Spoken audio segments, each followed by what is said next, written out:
Om Swastiastu. Perkenalkan, nama saya Agus Nuarta dengan NIM 1916011068. Di sini saya akan mempresentasikan tentang dinamika kelompok. Dinamika kelompok. Yang pertama ada memahami dinamika kelompok. Yang kedua, pentingnya dinamika kelompok untuk pendidikan rekreasi. Yang ketiga, hubungan pendidikan rekreasi dan kelompok sosial. Yang pertama kita membahas memahami dinamika kelompok. Dinamika kelompok merupakan sebuah analisis tentang hubungan kelompok sosial yang berdasarkan pada prinsip bahwa perilaku dalam kelompok merupakan hasil dari interaksi yang dinamis antara individu dan situasi sosial. Keanekaragaman perilaku manusia mengharuskan kita saling memahami status dan hubungan antara anggota, seberapa beda tipe kelompok mempengaruhi institusi sosial yang lebih besar, dan akhirnya seberapa beda tipe-tipe kepemimpinan mempengaruhi proses kelompok.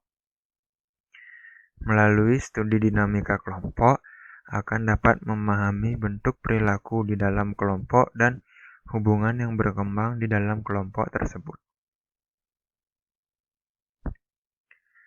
Yang kedua ada pentingnya dinamika kelompok untuk pendidikan rekreasi.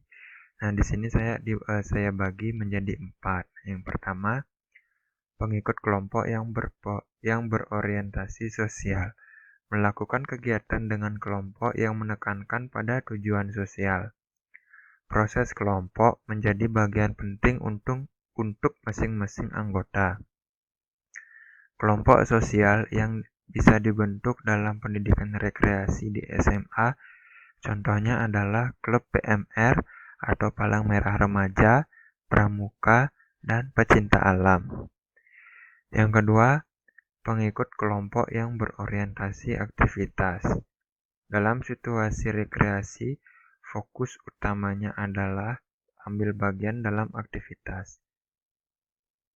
Aktivitas yang dapat dikembangkan di SMA, contohnya membentuk unit olahraga, unit kesenian, unit prakarya, dan unit kerohanian.